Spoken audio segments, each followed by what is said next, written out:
কাশ্মীরের পেহেলগামে বন্দুকধারীদের হামলা ঘিরে ভারত ও পাকিস্তানের মধ্যে বাড়তে থাকা উত্তেজনা পর্যবেক্ষণে রেখেছিলেন যুক্তরাষ্ট্রের শীর্ষস্থানীয় কর্মকর্তা। গত শুক্রবার তাদের কাছে একটি উদ্বেগজনক গোয়েন্দা তথ্য আসে। তারই পরিপ্রেক্ষিতে ভারতের প্রধানমন্ত্রী নরেন্দ্র মোদীকে ফোন করেন মার্কিন ভাইস প্রেসিডেন্ট জেডি ভ্যান্স। যুক্তরাষ্ট্রের প্রেসিডেন্ট ডোনাল্ড ট্রাম্পের প্রশাসনের একাধিক কর্মকর্তা সিএনএনকে এই তথ্য জানিয়েছেন। তাদের ভাষ্যমতে ভারত পাকিস্তান উত্তেজনা পর্যবেক্ষণ করা মার্কিন কর্মকর্তাদের মধ্যে জেডি ভ্যান্স ছাড়াও দেশটির পররাষ্ট্রমন্ত্রী ও অন্তর্বর্তী জাতীয় নিরাপত্তা উপদেষ্টা মার্কো রুবিও এবং হোয়াইট হাউসের chief of staff Susie Wales.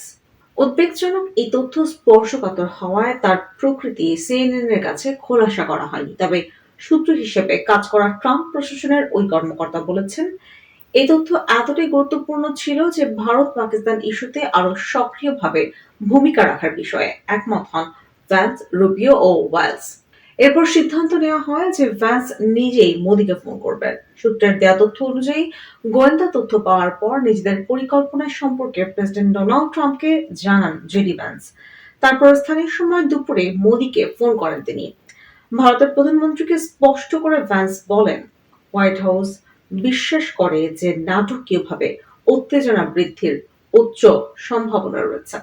ভারতকে সরাসরি পাকিস্তানের সঙ্গে আলোচনায় বসার জন্য ফোন কলে মোদির প্রতি আহ্বান জানান মার্কিন ভাইস প্রেসিডেন্ট। পাশাপাশি উত্তেজনা হ্রাসের সম্ভাব্য বিকল্প বিবেচনা করার পরামর্শ দেন তিনি। ফোন কলে মোদির কাছে সমঝোতার এমন একটি রূপরেখা তুলে ধরা হয় যা পাকিস্তান গ্রহণ করতে পারে বলে মনে করে যুক্তরাষ্ট্র। এ বিষয়ে সিএনএনকে বিস্তারিত জানাননি মার্কিন কর্মকর্তারা। সূত্র বলেছে, ভ্যান্স মোদির ফোনালাপের পরই শুক্রবার রাতভর রুবিও সহ যুক্তরাষ্ট্রের পররাষ্ট্র দপ্তরের অন্যান্য কর্মকর্তারা ভারত ও পাকিস্তানের কর্মকর্তাদের সঙ্গে ফোন কলে যোগাযোগ চালিয়ে যান। ভারত ও পাকিস্তানের মধ্যে যুদ্ধবিরতি সমঝোতার খসড়া তৈরিতে সরাসরি যুক্ত ছিল না যুক্তরাষ্ট্র। দুপক্ষকে আলোচনায় বসানোর উপরই গুরুত্ব দিয়েছিলেন। পরে গত পরশুদিন শনিবার বিকেলে যুদ্ধবিরতিতে একমত হয় নয়াদিল্লি ও ইসলামাবাদ। এর আগে 6 মে দিবাগত রাতে পাকিস্তান ও দেশটির নিয়ন্ত্রিত আজাদ কাশ্মীরে অপারেশন সিঁদুর নামে অভিযান চালায় ভারত।